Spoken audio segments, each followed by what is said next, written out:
por eso, como los elementos fundamentales de lo que es una red neuronal, es posible que alcancemos a ver algunas clases de redes neuronales, cómo se diseña un sistema utilizando las redes neuronales, y pues esta al final presenta resultados y con discusión, pero no vamos a llegar como hasta ese punto. Milton, qué pena. Señor. ¿Puedes poner a grabar? Creo que la profe necesita la evidencia. Está grabando. Ok, perfecto, listo. Yo estoy grabando. Bien, entonces empecemos por lo primero, como la inspiración biológica de lo que son las redes neuronales. Entonces, resulta que nosotros como humanos y en general las asociaciones con el medio en el que estamos y aprender que un cuchillo corta y que la luz me sirve para, digamos, ver los objetos y que las naranjas saben ácidas y que, por ejemplo, no sé, una banana es dulce y así por el estilo. Empezamos a hacer diferentes tipos de asociaciones. Para nosotros, ¿cuáles son las entradas? El cerebro como tal es un sistema que tiene entradas y salidas. Entonces, ¿cuáles son las entradas que nosotros tenemos? Nuestros sentidos: ojos, olfato, gusto, el oído, y tenemos salidas, ¿vale? El cerebro, a partir de esas entradas o a partir de esos estímulos, genera salidas. ¿Cuáles son las salidas que generamos? Por ejemplo, impulsos nerviosos a los músculos para movernos. En un momento dado yo estoy caminando y escucho un ruido, me asusto y automáticamente el cerebro envía impulsos para que mis piernas empiecen a mover más rápido. Por ejemplo, en este momento estoy intentando transmitirles un mensaje. Es una salida, el cerebro está enviando un mensaje y para eso está utilizando los pulmones, el tracto vocal, estoy modulando para poder enviarles un mensaje hablado. Y así por el estilo, todas las acciones que nosotros realizamos es en respuesta a estímulos que recibimos. Entonces el cerebro como tal es un sistema tremendamente complejo. Por más pequeño y simple que usted vea un ser vivo que está realizando acciones, tiene una red neuronal muy pequeñita, muy simple, pero al mismo tiempo que puede realizar acciones complejas. Por ejemplo, una hormiga, ¿vale? O sea, no podemos comparar nuestro cerebro con el de una hormiga, pero una hormiga tiene una red neuronal, digámoslo así, no podríamos llamarlo exactamente cerebro, no soy biólogo como para entrar a hablar de esos detalles. Realizar acciones bastante complejas que muchas veces nos cuesta, o sea, hay estudios sobre ese tipo de acciones para entender las sociedades de las hormigas. Entonces, inspirado en esa capacidad que tenemos para aprender, entonces los ingenieros, aunque originalmente estos conceptos de inteligencia no son precisamente desde ingeniería, estos conceptos han partido principalmente desde el área de la salud, de psicología. Y la idea principal es cómo podemos dotar un ente artificial de esa capacidad de aprendizaje, de eso que nosotros tenemos. ¿Cómo podemos dotarlo un ente artificial de esa capacidad? Y es ahí donde nacen los conceptos de inteligencia artificial. Y yo creo que eso la profesora Yana se los ha hablado bastante. Y son conceptos bastante generales de por allá de los años 50, 60, no recuerdo bien. Pero el objetivo es ese. El objetivo es crear un ente artificial que también tenga entradas y que también me permita generar salidas, acciones, inspirado precisamente en ese elemento súper complejo que es nuestro cerebro. Hasta ahí estamos claros, estamos bien, ¿cierto? Sí, señor. Bien, entonces vamos un poquito más a fondo lo que es la composición del cerebro. El cerebro está compuesto por unas células que llamamos neuronas. Esas células tienen una estructura bien particular y es que ellos tienen algo que se conoce como dendritas, que les permite comunicarse con otras neuronas o con otras células. Tienen un cuerpo que se conoce como el axón ¿vale? Es la parte larga que le permite como ramificar esas acciones, esas comunicaciones o recibir comunicaciones desde múltiples fuentes y direccionarlas en un solo sentido. Y hay una parte central que se conoce como el cuerpo de la célula, que es básicamente donde se toma la decisión de acuerdo a esas comunicaciones que se están recibiendo. Y de acuerdo a los estudios que se han realizado, son acciones bastante simples. Básicamente, lo que se reciben de aquí son impulsos nerviosos causados bien sea por, y en general son impulsos nerviosos de tipo eléctrico, causados por las reacciones de sodio, potasio, magnesio y esos elementos que nosotros tenemos en el cuerpo en pequeñas cantidades, pero que permiten el movimiento de electrones y que de alguna forma estas células son sensibles a eso. Entonces, la forma como ellas se comunican con otras neuronas es precisamente mediante esas dendritas y en una acción que se conoce como sinapsis. La sinapsis es ese proceso donde dos neuronas, por medio de sus dendritas, realizan una conexión y se comunican. Una transmitiéndole información a la otra mediante impulsos nerviosos. Y esa sinapsis es donde yo les digo que ocurre ciertas reacciones químicas dependiendo de los estímulos que estemos recibiendo. Entonces, nuestro cuerpo en general son impulsos eléctricos que van y suben y salen del cerebro. Entonces, siguiendo esa lógica, nosotros podríamos más o menos idear una forma o un tipo de estructura que utilice ciertas unidades que podríamos llamar neuronas, que realicen algún tipo de acción y que se comuniquen entre sí mediante elementos similares a las sinapsis.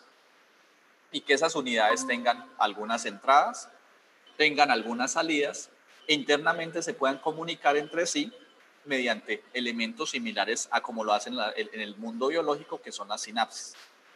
Entonces, en busca de eso, es como que se ha desarrollado lo que es hoy, que se conoce como redes neuronales artificiales, inspirados precisamente en lo que les comentaba inicialmente, la estructura del cerebro, cuyo elemento básico son las neuronas y específicamente la forma como están compuestas las neuronas y la forma como se comunican las neuronas entre sí.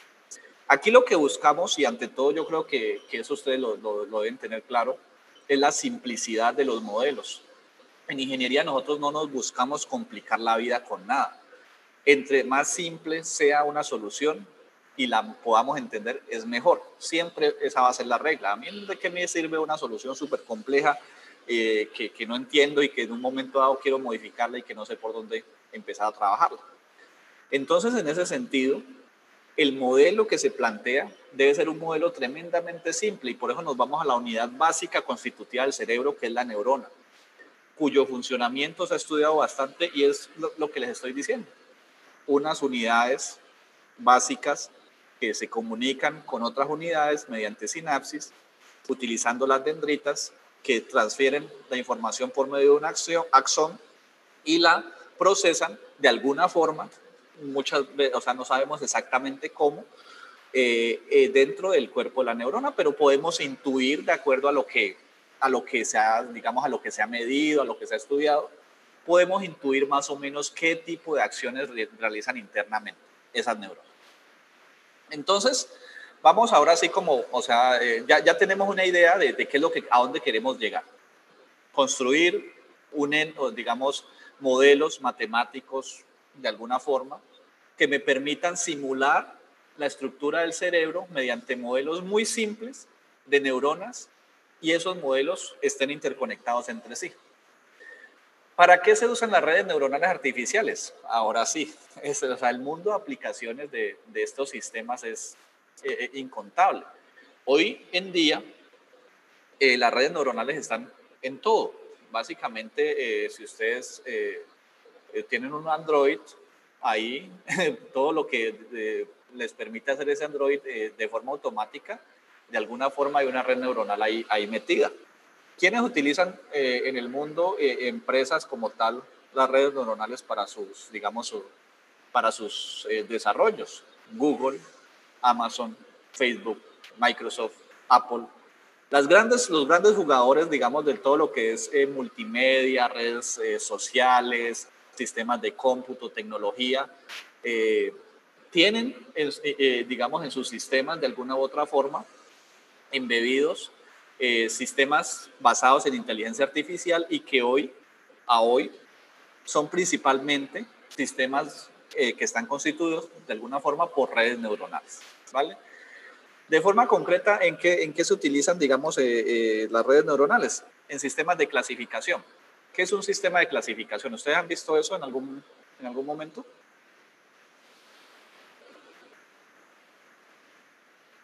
¿O tienen idea de qué es un sistema de clasificación? No, profe. No, bueno, Sí. les voy a dar un ejemplo. En Imbanaco hay unas máquinas que le permiten a los bacteriólogos, por ejemplo, realizar conteo de células. Cuando ellos toman una muestra de sangre y ponen todo ese, digamos, esa gotica de sangre en una plaqueta y se sientan a mirarla en el microscopio, ¿qué es lo que les interesa mirar? Por ejemplo, mirar plaquetas, mirar glóbulos rojos, mirar otros elementos que pueden haber en la sangre. Resulta que hay unos equipos ya en Imbanaco que hacen esto de forma automática. ¿Y qué es lo que hacen? Clasifican las células por tipo y realizan ese conteo de forma automática. Muchas veces el bacteriólogo, la persona que está encargada de esa área, lo que hace es validar que lo que haya hecho el equipo es de forma correcta, pero digamos la cantidad masiva de exámenes que tienen que procesar a veces en el día requiere equipos que permitan hacer ese tipo de conteo de forma automática. ¿Y qué es lo que se busca? Un sistema que sea capaz de tomar una imagen de esa plaqueta, ¿cierto? De esa gota de sangre y permita clasificar o diferenciar qué es un glóbulo rojo y qué es una plaqueta, por ejemplo. Entonces, a eso nos referimos con un sistema de clasificación. Por ejemplo, estamos en una empresa donde cogemos dos tipos de peces, digamos cachama y tilapia roja. Todos conocen la diferencia entre una cachama y una tilapia roja, ¿cierto? ¿O no? Sí. O sea, son perfectamente diferenciables. Pero entonces es tal la cantidad de cachamas y tilapias rojas que llegan, digamos que se procesan en esta empresa, que necesitamos algún sistema automático que me permita poner las cachamas en una caja y poner las tilapias en otra caja y necesitaríamos muchísimos operarios para hacer eso. Queremos un sistema automático que lo haga. Entonces vamos a poner una cámara, vamos a poner un computador y vamos a poner, por ejemplo, algún tipo de brazo que me permita cada vez que llega un pescado ya en este caso, poderlo tirar a la derecha o a la izquierda, dependiendo de la clase de pescado que sea, o sea, lo clasifique, ¿vale? Eso es un sistema de clasificación. Entonces, los sistemas de clasificación están inmersos en muchas aplicaciones. Por ejemplo, necesitamos, cuando ustedes se suben una foto a redes sociales, no sé si han notado que automáticamente, a veces Facebook o no sé, otra red social, te sugiere poner etiquetas sobre la escala, o sea, de acuerdo a las personas que se identifican ahí, ¿sí o no? ¿Eso cómo lo logra? Pues precisamente de acuerdo a los ejemplos que se han recibido anteriormente, ya sabe más o menos cuáles son las caras que aparecen ahí y las clasifica. Mire, esta es la cara de Milton, esta es la cara de Javier, esta es la cara de Ana, esta es la cara de Melissa, ¿cierto? Entonces sugiere poner etiquetas. ¿Qué está haciendo ahí? Clasificando las caras, ¿cierto? Que observan esa imagen. Eso es, por ejemplo, cuando hablamos de sistemas de clasificación. Cuando hablamos de reducción de ruido, esto tiene que ver ya principalmente en los sistemas de comunicación. Precisamente en este momento, no sé si ustedes escuchan el aire acondicionado o se escucha mi voz clara. ¿Solo la voz? La voz clara. Pero no se escucha el aire acondicionado, ¿cierto? No. Eso es un sistema de reducción de ruido. Resulta que aquí en el laboratorio donde estoy el aire acondicionado está a toda, hace un ruido espantoso. Aquí al lado está la obra de lo que es el edificio de posgrados, tienen un taladro que está haciendo también un ruido espantoso, pero ustedes no lo escuchan. ¿Magia, magia? No, no es magia. Es simplemente un sistema que se encarga digamos, como estoy, ¿cierto?, utilizando un sistema de comunicación por voz, identifica perfectamente cuáles son los segmentos de voz, cuáles son los, digamos, los segmentos de ruido, y trata de enviarles a ustedes, ¿cierto?, una señal que contenga el mínimo ruido posible. Obviamente pues, no es perceptible, pero en lo que ustedes están recibiendo llega algún tipo de ruido. Yo, por ejemplo, en este momento estoy escuchando por allá un perro ladrar de Laura, que no estoy mal. ¿Listo? Entonces, resulta que eso es lo que nosotros conocemos como ruido ambiente. Resulta que en este caso el sistema de Zoom no es capaz de filtrarlo o no es capaz de eliminarlo porque las características del ladrido del perro son muy similares o están más o menos en un rango similar a lo que son las características de la voz humana. Entonces por eso lo transmite. El ruido del aire acondicionado no lo transmite porque está clasificado claramente como ruido. Predicción. ¿A qué nos referimos con predicción? Para hacer proyecciones. Esto es tremendamente útil, por ejemplo, para la gente que trabaja, y yo creo que ustedes han visto esto en la inversión en bolsa, que hay una cantidad de aplicaciones que te dicen invierte en eToro o Robinhood, por ejemplo, lo que se hizo muy famosa por lo que pasó reciente con Reddit, y así por el estilo. Hay una cantidad de aplicaciones que nos permiten hacer proyecciones de las variaciones de precios de acciones en la bolsa, por ejemplo, y así poder decidir dónde invertir, dónde no. ¿Qué otro tipo de proyecciones podríamos hacer? ¿Ustedes qué se imaginan? Como tratar de predecir algo. ¿Qué se imaginan que nosotros o que usamos constantemente? El clima, por ejemplo, ¿cierto? Tránsito. El tránsito, exacto. La demanda de buses en una estación del mío, por ejemplo. ¿Cierto? Una enfermedad.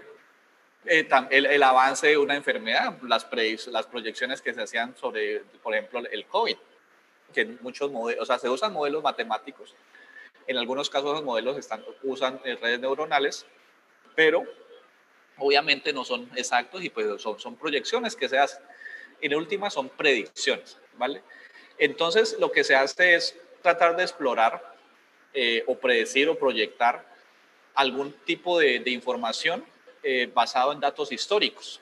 Se usa muchísimo en lo que es demanda de energía eléctrica para gestionar la demanda, por ejemplo, en zonas residenciales y determinar cuánta energía se entrega en determinadas horas del día, por ejemplo, al mediodía, cuando la gente está cocinando, si usan principalmente energía eléctrica para cocinar, entonces hay que garantizar el suministro de energía en esa área residencial, o en horas de la noche, principalmente alrededor de las 8, 11 de la noche, la gente está en sus casas viendo televisión con las luces prendidas o un equipo de sonido, ¿cierto?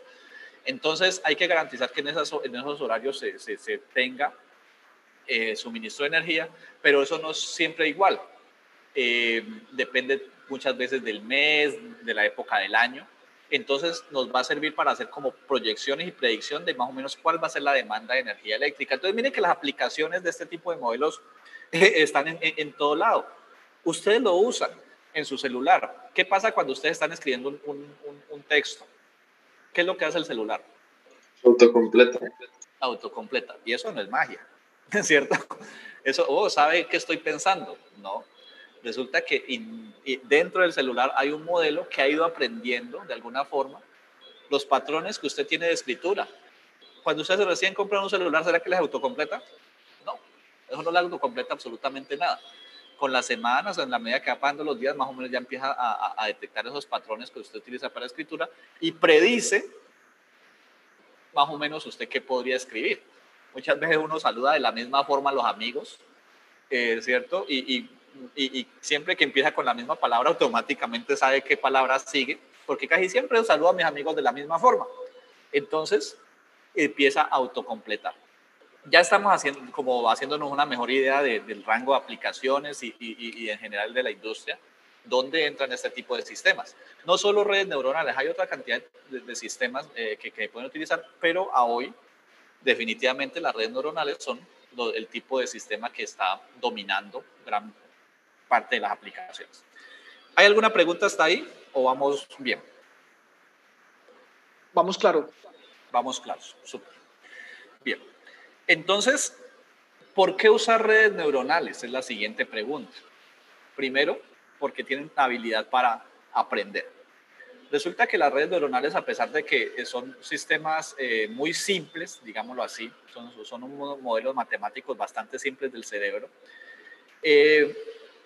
las redes permiten realizar, o sea, permiten darse cuenta cómo realizar su función o la acción que necesitan hacer por sí mismos, utilizando el mismo modelo. Resulta que el mismo modelo que se utiliza para reducir ruido es un modelo similar que se utiliza para clasificar las cachamas de las tilapias, es un modelo similar que se utiliza para clasificar las células de cancerígenas, perdón, las células de glóbulos rojos de las plaquetas, un sistema similar al que se utiliza, por ejemplo, para hacer predicciones. Es un modelo muy simple, pero que de acuerdo al entorno en el que esté realizando una tarea específica puede darse cuenta qué es lo que debe hacer. No es magia, sino que es de las propiedades que tienen este tipo de modelos. Determina qué realizar de acuerdo a los estímulos que está recibiendo, que es muy similar a lo que, digamos, a las propiedades que tiene nuestro cerebro.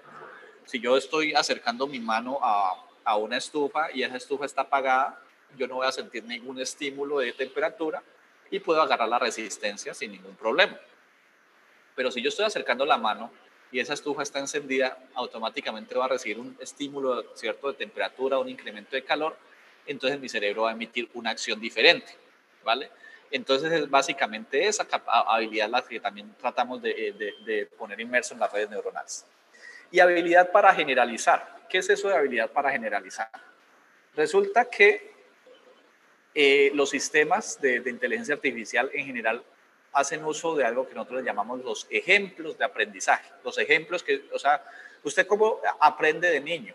Mediante ejemplos, ¿cierto? Su mamá le decía, mire, esto es una naranja, esto es un limón. La naranja es dulce, el limón es ácido. Y usted empieza a aprender ese tipo de cosas. ¿Cómo aprendió usted a caminar? Pues de cierta forma usted observa a los adultos caminar y empieza a tratar de imitar eso, dándose tumbos, golpes muchas veces, pero poco a poco va aprendiendo. La mamá lo coge de la mano, lo va llevando, ¿cierto? Y le dice, haga esto, haga lo otro, a partir de ejemplos, entonces usted va aprendiendo. Pero van a haber situaciones donde que usted en su vida nunca le dieron un ejemplo de cómo realizar eso. Por ejemplo, usted aprendió a caminar en una finca, donde todo es tierra, no hay nada de cemento, todo es tierra, piedras, de repente lo ponen en una ciudad. ¿Será que a usted se le olvida caminar? ¿Cierto que no? Usted sabe caminar. El hecho que haya aprendido a caminar en una finca en medio de árboles, naranjos, pinos, y que todo es subido, y de repente lo ponen a caminar en una ciudad, usted no va a tener ningún problema en hacerlo. No hay árboles, son vías pavimentadas, hay muchos edificios, pero usted sabe realizar la acción. Entonces, esa es lo que nosotros le llamamos la habilidad de generalización, que ante ejemplos que nunca haya visto antes o situaciones que nunca haya visto antes, es posible realizar una acción correcta. Es posible intuir cuál es la acción que debería realizar. ¿Estos conceptos están entendidos con el ejemplo o hay alguna pregunta cuando hablo de esto? Muy claro. Perfecto. Entonces, continuemos. ¿Cómo? Entonces, ahora sí vamos al modelo simplificado de lo que es la red neuronal y qué es lo que ustedes básicamente estaban tratando de investigar. Vámonos a la unidad básica, que es la neurona. Resulta que, a ver, voy a ponerles este ejemplo aquí y tratar de deducir como de a dónde sale eso. Veamos esto aquí. ¿Listo? Supongan ustedes lo siguiente. Supongan ustedes que tienen, por este eje, tienen precios de apartamentos. Y por este eje de aquí, suponga que tienen área. Entonces, por aquí tenemos área. Qué pena, aquí estoy un poquito chueco. Y por aquí tenemos el precio. Vamos a tratar de graficar eso. Entonces yo supongo, ¿cierto? Lo que la lógica me dice es que un apartamento, digamos que esto está en miles, ¿cierto? Esto está en miles o millones, más bien aquí en Colombia, digamos que los apartamentos no están en miles, sino en millones. Si estuviéramos en dólares, sí hablaríamos de miles. Pero supongamos que nosotros arrancamos desde una área básica. ¿Cuál es un apartamento muy pequeño en Cali?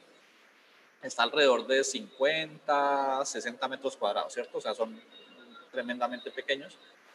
Y digamos que ese es el precio mínimo, pero hay de diferentes precios en ese rango de área, ¿cierto? Digamos, este es un apartamento y ese apartamento tiene un área y tiene un precio. Por ahí cerca puede ser que haya un apartamento un tantico más grande y tiene un área y tiene un precio, y es posible que por ahí haya un apartamento del mismo tamaño y tenga un área y un precio, y así sucesivamente. Lo que la lógica me dice es que en la medida que yo voy aumentando el área, el precio me va a ir aumentando, ¿cierto? Entonces yo tengo, digamos, me pongo a recorrer Cali y encuentro pues que hay apartamentos que tienen, no sé, 100 metros cuadrados y pueden llegar a ser bastante costosos, y yo voy, digamos, preguntando y voy poniendo esos puntos, ¿cierto? Yo le digo, mire, ¿cuánto tiene ese apartamento? Ese apartamento tiene 100 metros cuadrados. Listo, por aquí es 100, ¿cierto? Y yo pregunto, ¿y cuánto vale? Ese apartamento de 100 metros cuadrados vale, no sé, 500 millones. Entonces 500 millones está por aquí, ¿vale? Entonces hago una X ahí, ¿cierto? Entonces ese apartamento que tiene 100 metros cuadrados vale 500 millones. Pero es posible que haya un apartamento de 100 metros cuadrados que valga 400, ¿cierto? Es posible que exista eso. O es posible que haya un apartamento de 100 metros cuadrados que valga 550, y así, ¿cierto? Entonces yo voy a tener diferentes apartamentos de diferente precio, ¿vale? Eso, digamos, son datos reales que yo he recolectado.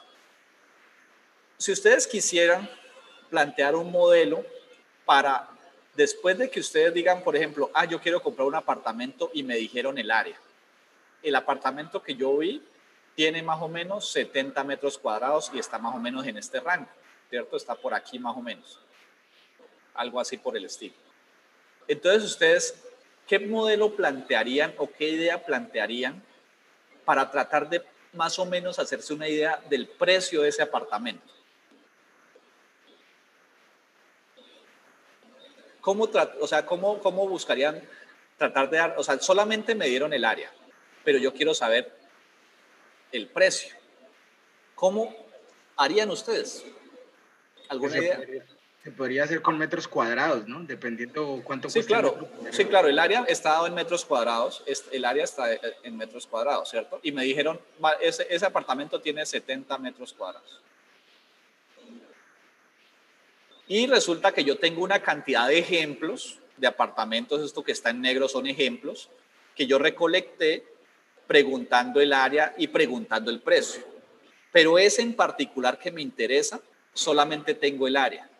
¿Cómo haría para darme cuenta o por lo menos estar cerca del precio? ¿Alguna idea? Un algoritmo que clasifique el promedio de 70 metros cuadrados, que sería como el más pequeño, para que defina el valor por metro cuadrado.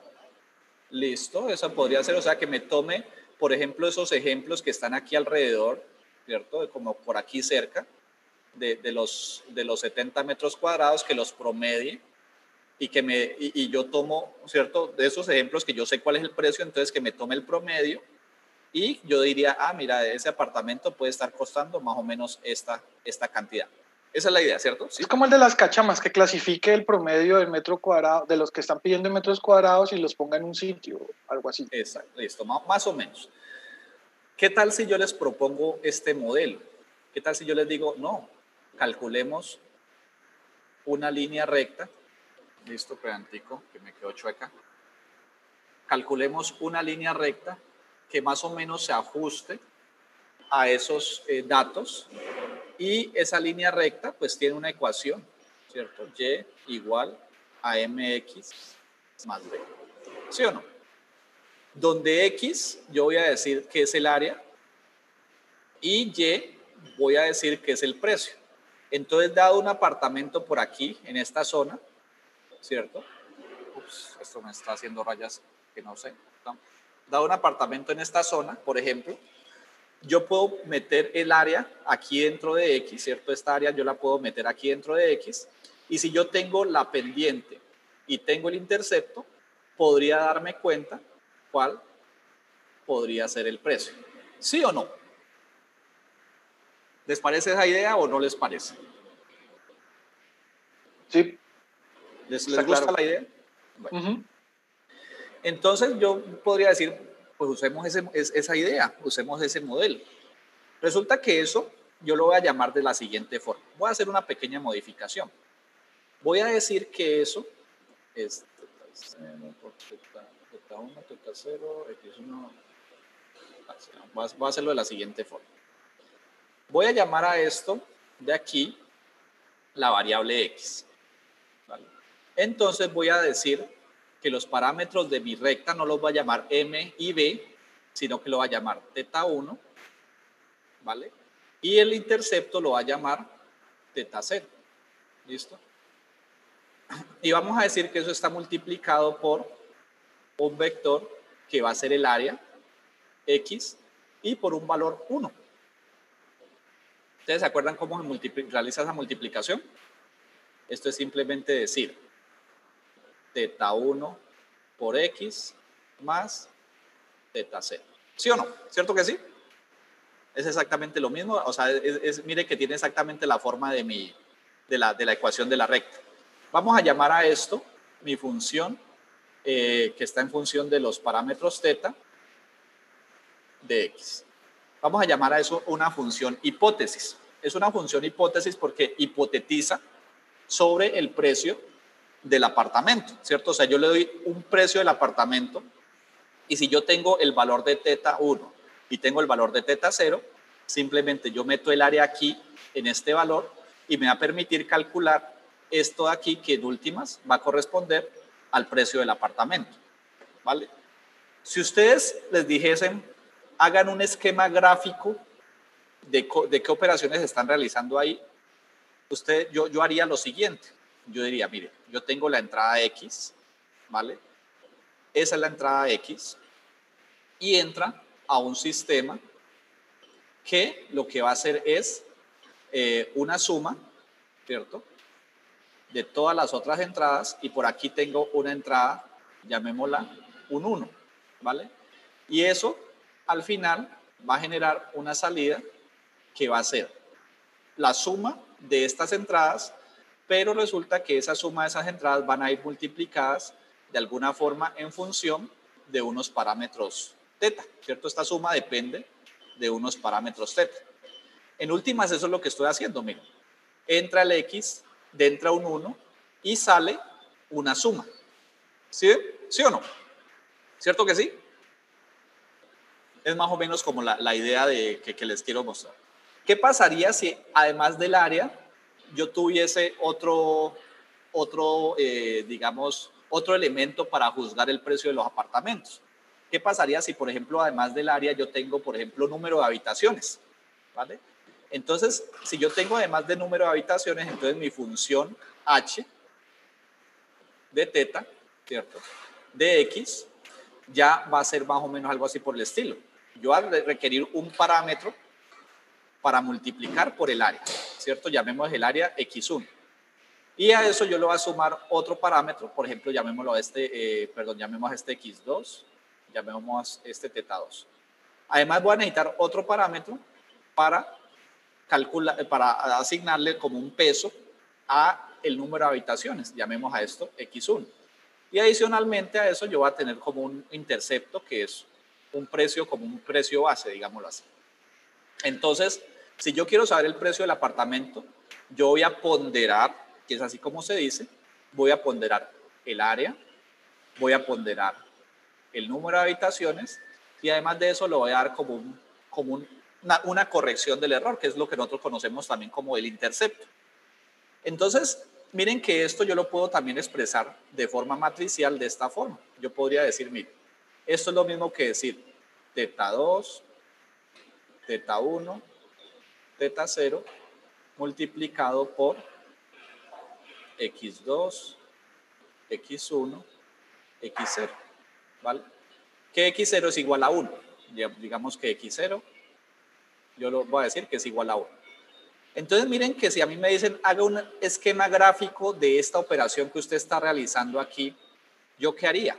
Yo pongo, mire, voy a poner una entrada que sea x1, voy a poner otra entrada que sea x2, eso que entre a un elemento que, esto me quedó muy abajo, voy a poner eso en un elemento que haga la suma y me falta pues el elemento que corresponde como a ese x0, ¿cierto? Llamémoslo así. ¿Y de ahí qué sale? Pues sale la suma y yo esperaría que aquí en estas sumas me ayude a predecir el precio del apartamento. ¿Y qué pasaría si, por ejemplo, yo le agrego otro criterio? No sé, por ejemplo, el número de crímenes en la zona, ¿cierto? O sea, a mí me interesa comprar un apartamento en una zona que sea más o menos segura. Y un criterio podría ser el número de crímenes, por ejemplo, robos o asaltos en esa zona. Entonces, por ejemplo, eso tendría un peso, ¿cierto? También, pero yo creería que sería negativo, ¿sí o no? O sea, a mayor número de crímenes, menor el precio del apartamento, ¿sí o no? A menor número de crímenes, mayor el precio del apartamento. Entonces yo podría seguir aumentando esta operación que estoy realizando aquí y en cualquier caso, miren que en últimas lo que estoy haciendo es agregándole entradas a ese elemento que va a sumar, ¿cierto? Que va a ponderar esa cantidad de criterios que yo le estoy agregando para poder predecir el apartamento. Todo lo estoy haciendo con una idea muy básica, que es la línea recta. En este caso, la línea recta es solamente en un espacio de 2 dimensiones, pero yo eso lo puedes extender a 3, 4, 5, n dimensiones. Pero el esquema gráfico, la base, va a ser exactamente la misma, ¿vale? Que me va a servir para predecir un valor. ¿Listo? Si ustedes notan, miren que en esencia, esta idea es muy similar a lo que yo les decía inicialmente de la neurona, que la neurona tiene una cantidad de entradas que nosotros le llamamos dendritas, que las direcciona por medio de un axón y que acá, en algo que nosotros le llamamos el cuerpo de la neurona, ¿listo? En el cuerpo de la neurona la procesa esa información y genera una salida que va a irse a otra cantidad de neuronas. En esencia, esta idea de un sistema lineal donde yo estoy sumando de forma ponderada una cantidad de entradas y a cada una de esas entradas yo le estoy dando como un peso o una ponderación, es en esencia a una idea muy similar a lo que yo les estaba hablando hace un momento de lo que es la estructura de una neurona. ¿Está claro o hay alguna duda aquí? Claro, profe. Está claro. Está claro, listo. Entonces, siguiendo esa idea, es que se plantea el modelo de la neurona básica, ¿vale? La salida de una neurona es una función de una suma ponderada de los pesos más un término que nosotros le llamamos bias, que en últimas es ese x0 que yo les estaba mostrando ahorita, como el intercepto. Ese intercepto siempre va a aparecer en las rectas, ¿cierto? En una línea recta, en un plano, en n dimensiones, ese intercepto siempre aparece, porque es lo que me permite hacer ¿qué? Como desplazar la recta hacia arriba o hacia abajo, ¿cierto? Básicamente es un elemento constante que siempre está ahí. En el concepto de redes neuronales, eso se le llama bias. Si ustedes observan, no se centren en la función, concéntrense en esta parte aquí. Básicamente lo que yo les estaba diciendo ahorita, ¿sí o no? Una entrada 1 por un peso 1, más una entrada 2 por un peso 2, más una entrada 3 por un peso 3, más un término constante. Eso es lo que hace internamente aquí la neurona. Coge y suma todo eso. Pero la neurona, para poderse llamar neurona, hace algo adicional. Ese algo adicional es lo que vamos a llamar una función de activación. Esa función de activación es lo que la hace diferente de una simple línea recta. Porque si yo no pongo esta función aquí, ¿cierto? Si yo no meto eso dentro de una función, entonces estamos hablando de simples líneas rectas, ¿vale? Pero la idea no es esa, la idea es agregarle algo de complejidad, porque en últimas las neuronas funcionan como ceros y unos, o sea, dispara o no dispara, básicamente. Entonces, se mete esto de aquí, se embebe dentro de una función que se va a llamar como la función de la neurona o la función de activación, que lo que hace es calcular la salida, ¿vale? Y es una función que no es aleatoria, es una función completamente determinística. Entonces, ese es el modelo que vamos a tomar para una neurona básica. Vamos a tomar unas entradas, a esas entradas le vamos a asignar unos pesos, vamos a generar una suma ponderada de esas entradas y finalmente vamos a aplicar una función sobre esa suma. ¿Qué tipo de funciones se utilizan normalmente? El tipo de funciones que se utiliza normalmente es on-off, o hay una función que se utiliza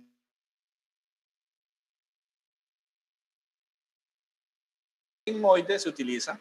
La función sigmoide, si ustedes preguntan qué es eso, es una función que tiene esta forma.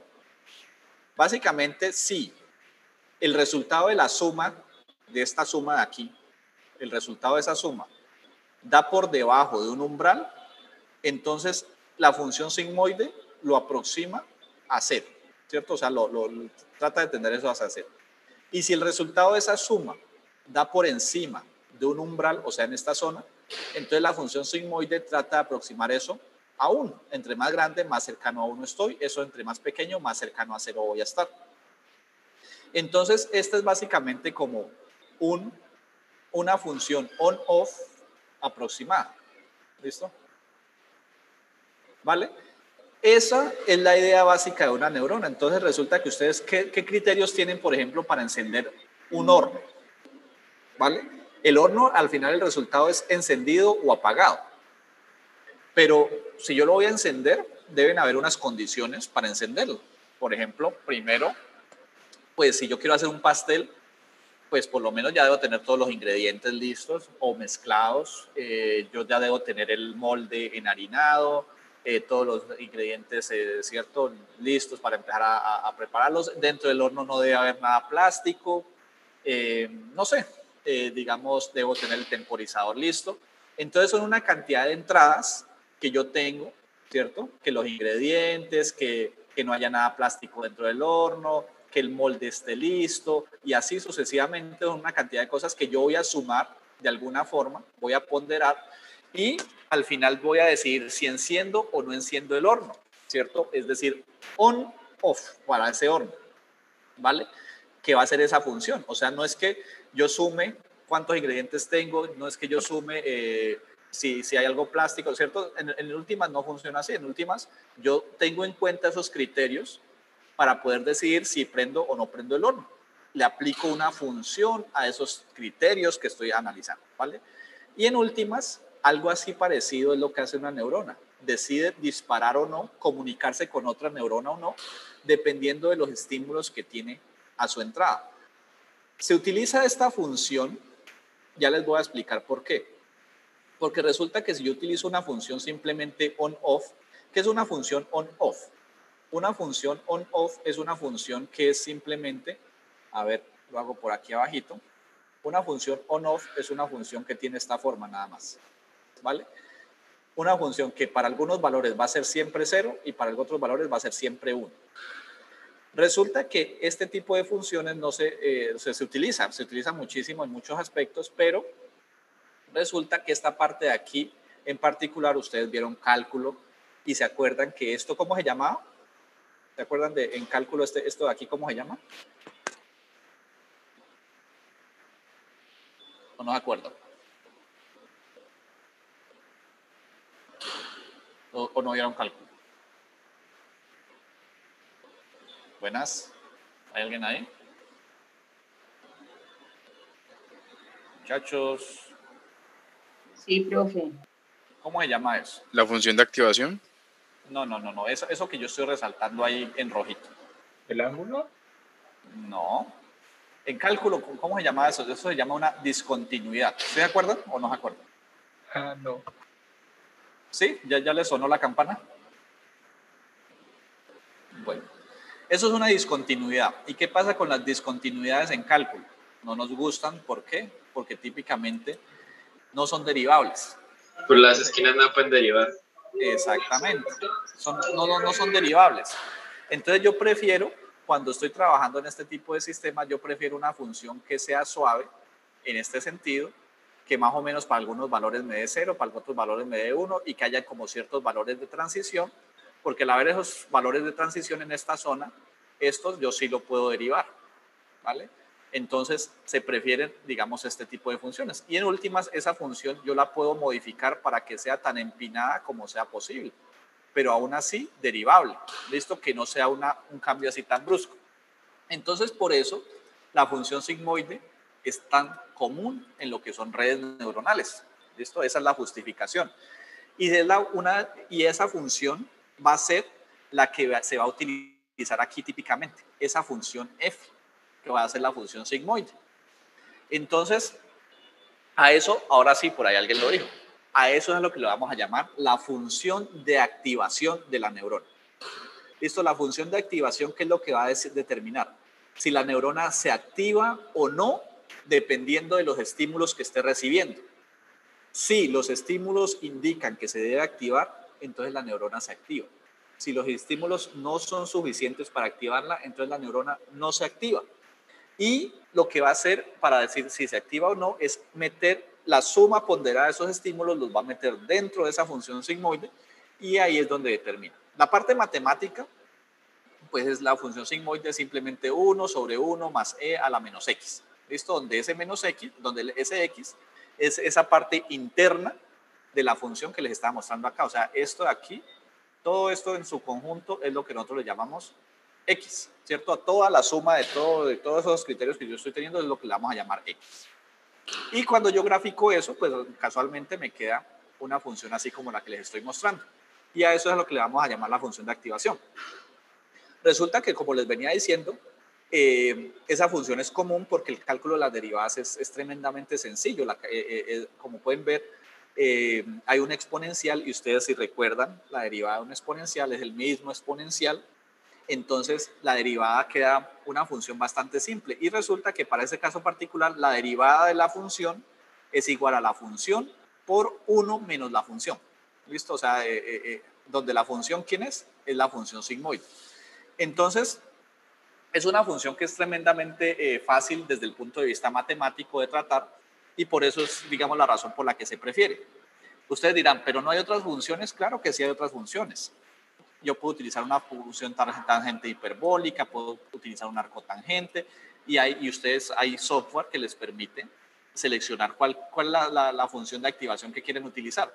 Típicamente se utiliza la función sigmoide porque pues si ustedes ven desde el punto de vista gráfico, la función tangente hiperbólica y la función arcotangente son muy similares gráficamente a una función sigmoide. Entonces, ¿para qué me voy a complicar la vida utilizando una tangente hiperbólica si yo puedo utilizar simplemente la sigmoide, que tiene una derivada muy fácil y simplemente va a realizar la función igual? ¿Listo? Entonces, esa función, digamos, la facilidad con la que yo tenga para derivar esa función, en cierta forma está relacionada con la habilidad que tiene la neurona para extraer información. ¿Listo? Entonces, la siguiente pregunta es, bueno, ¿y esa neurona cómo aprende? ¿Cierto? Ustedes dirán, bueno, y listo, ese modelo está entendido, es como algo similar a una línea recta, si yo estoy trabajando solamente en 2 dimensiones, o es algo similar a un plano, si estoy trabajando en n dimensiones, y así sucesivamente. Pero eso cómo aprende. Es algo también parte de lo que ustedes debían consultar. El proceso de aprendizaje se viene a dar cuando yo empiezo a ajustar esos pesos. Cuando yo les mostraba hace un momento a ver dónde está. Cuando yo les mostraba hace un momento esta recta que yo quisiera estimar o que yo quisiera calcular, en la meta última es encontrar esos pesos, ¿cierto? Esa pendiente y ese intercepto. El calcular esa pendiente o ese intercepto es el proceso de aprendizaje, es el proceso mediante el cual yo realmente ¿cierto? Empiezo a darme cuenta si la neurona está aprendiendo o no.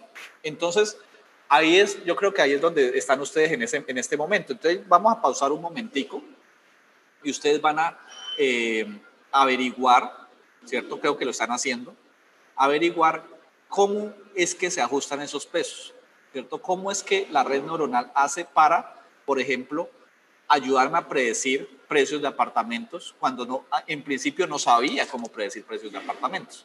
¿Listo? Entonces podemos determinar o definir un algoritmo diferente para cada tarea que vayamos a hacer, ¿cierto? Aquí la idea siempre va a ser que se haga siempre lo mismo, ¿cierto? Dados unos ejemplos, que siempre se haga lo mismo y que la neurona sea capaz, ya dados los ejemplos, de aprender la tarea específica.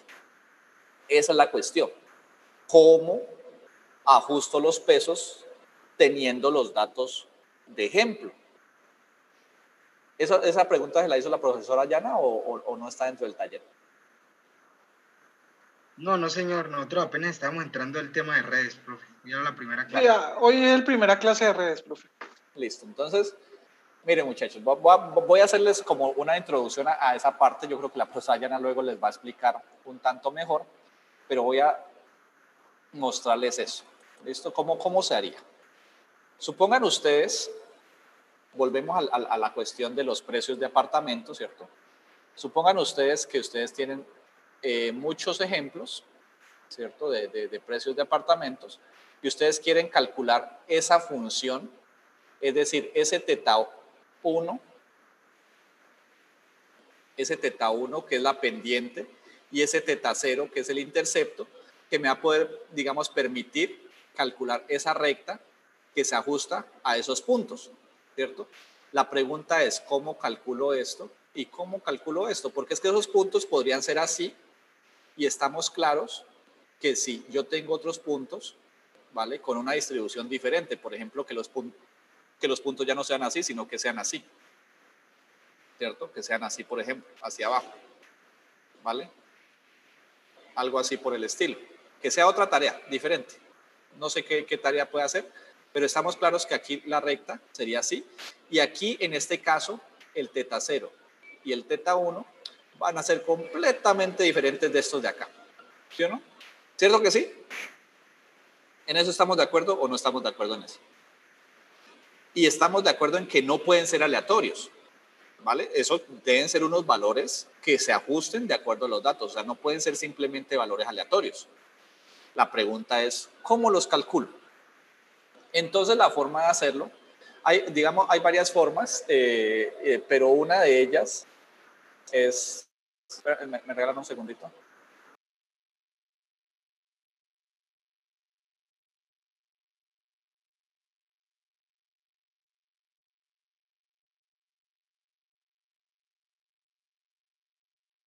Bueno, entonces lo que se hace es lo siguiente.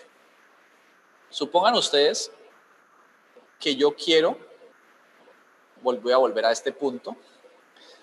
Supongan ustedes que yo quiero tomar este punto de aquí. Ese es el valor real, el área real y el valor real del apartamento, ¿cierto? Pero resulta que mi recta, cuando yo tracé la recta, cuando yo estimé la recta pasó un poquito más abajito, ¿cierto? Entonces, este punto, esta área de aquí, me la asocia es con un precio que es un poquito más abajo, ¿cierto? Algo así por el estilo. Es decir, hay un error. ¿Cómo puedo yo determinar cuál es el error? Pues yo el error lo podría determinar de esta forma. El error sería la diferencia de precios, ¿cierto? El precio real, digámoslo, llamémoslo Y, menos el precio que estoy prediciendo, que es ¿cuál? El precio que yo calculo utilizando el área, que es multiplicar teta 1 por el área más el intercepto. Y este de aquí, yo lo voy a llamar el precio que yo estoy prediciendo.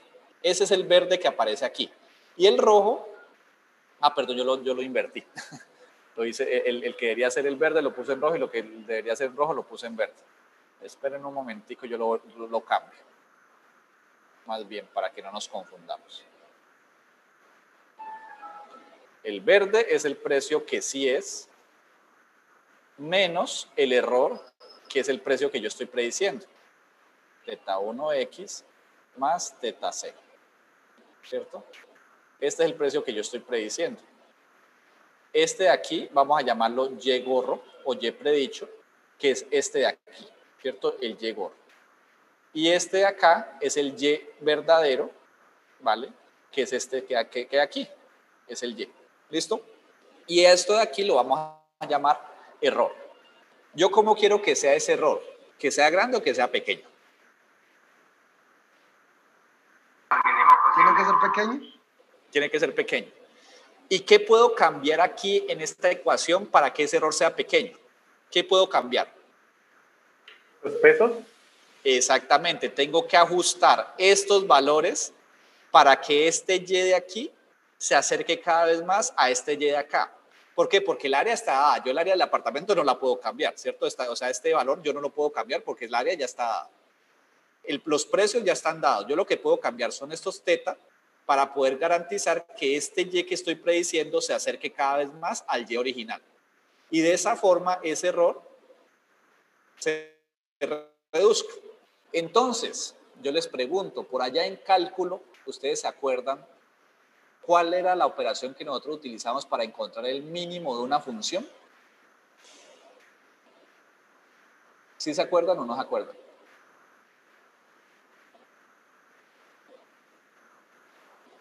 Yo no me acuerdo.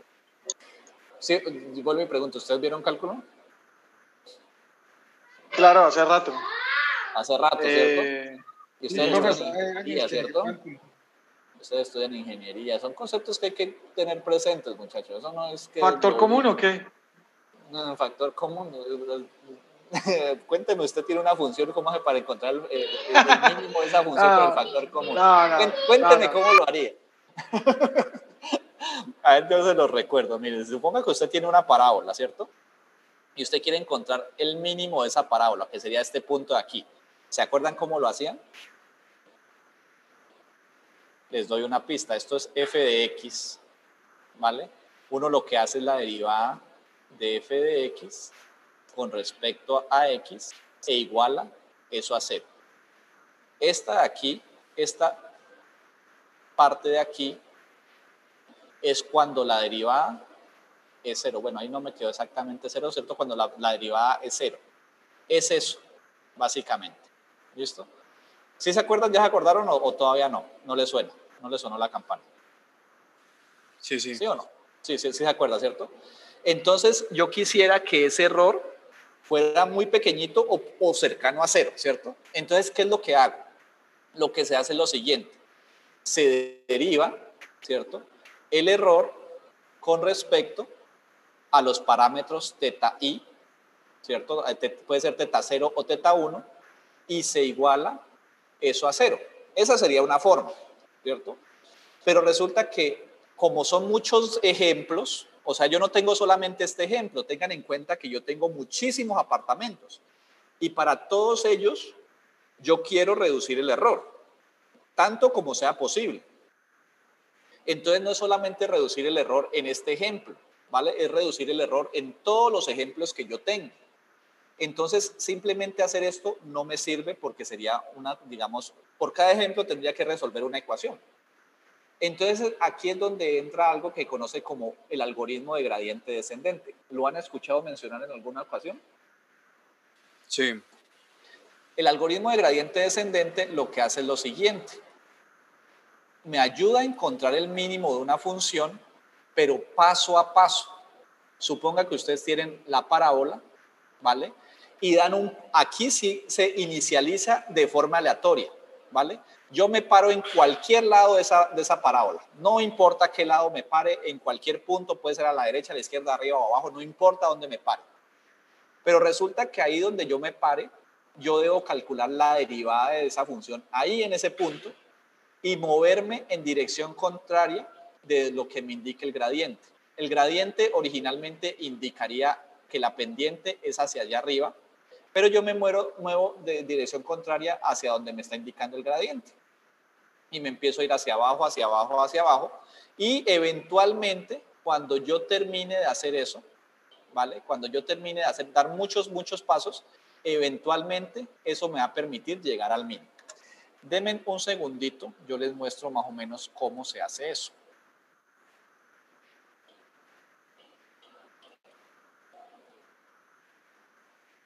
A ver, sí, lo tengo aquí.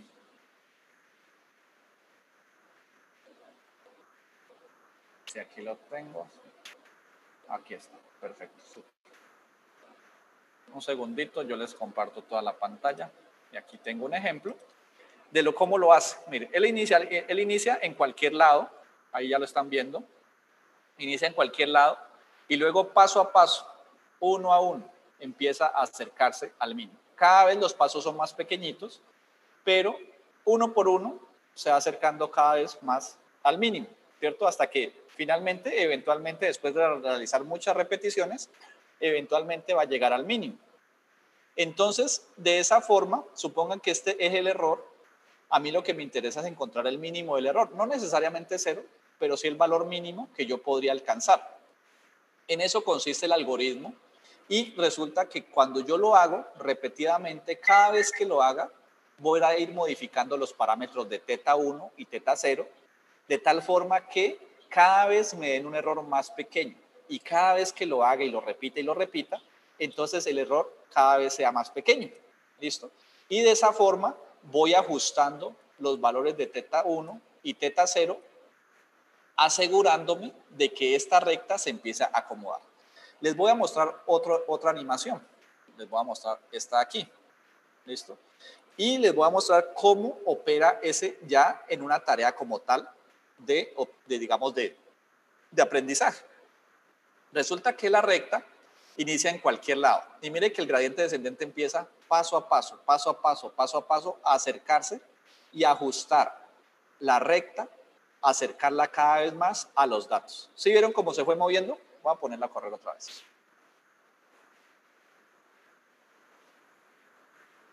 Miren, empezó por allá arriba, ¿sí ven? Y los primeros pasos los da súper largos y luego empieza a acercarse cada vez más, hasta que finalmente ajusta los parámetros de la recta, ese teta 0 y ese teta 1, los ajusta correctamente. ¿Sí ven? Miren, finalmente se acomoda de la mejor forma posible, se acomoda a los puntos que yo quiero aproximar. Esa es la forma como una neurona aprende. Ese es lo que conoce como el algoritmo de gradiente descendente. Siempre se hace lo mismo. ¿Listo? Siempre se hace lo mismo y lo que se busca es tratar de encontrar esos pesos, tratar de ajustarlos y siempre vamos a repetir los mismos pasos. ¿Con qué diferencia? ¿Qué va a diferir entre un caso y otro? Que es que en un caso le vamos a presentar cachamas y tilapias y en otro caso le vamos a presentar células de glóbulos rojos y células de plaquetas. ¿Listo? O en otros casos le vamos a presentar, no sé, aves de un tipo o perritos y gaticos y así sucesivamente. Entonces, el ajuste de ese parámetro teta 0 y teta 1 van a depender de los ejemplos que yo le dé a la neurona. ¿Quedó entendido o hay alguna pregunta? Por lo menos la idea general. La idea general, pues claro. ¿Yo creen que sí? O miren muchachos, yo quiero que aquí se den cuenta de algo muy importante. Y es que esos elementos de cálculo por allá que vieron y que ustedes pensaron que nunca iban a utilizar, son muy importantes en esta parte, para entender la forma cómo es que las neuronas aprenden, cómo es que se realiza ese proceso. Esos elementos de álgebra lineal, ustedes vieron álgebra lineal, de manipulación de matrices, vectores, son tremendamente importantes porque en el desarrollo del software que se requiere para que una neurona aprenda, para entrenar una red neuronal, se requiere realizar muchísimas operaciones matriciales. ¿Y quién va a realizar eso? ¿Quién va a hacer eso? Eso no lo va a hacer el bacteriólogo o no lo va a hacer el médico que va a utilizar el equipo. Eso lo tiene que hacer el ingeniero que está diseñando el software, el ingeniero que está realizando la aplicación. Obviamente hay muchas cosas que ya están implementadas y listas para utilizar. Herramientas de Google que ya han liberado, herramientas libres de laboratorios que ya están listas para usar y que ustedes no tienen que implementar nada de eso. Pero eso no está inventado del todo. Y cada día hay nuevas estructuras, nuevas herramientas que es necesario diseñar y eso lo tienen que hacer los programadores. Eso no lo va, pues, ¿quiénes son los programadores? ¿no? Son ustedes, ¿cierto? Las personas, los desarrolladores, los que están allá atrás implementando todo el proceso digamos, para que esos sistemas aprendan y procesen los datos.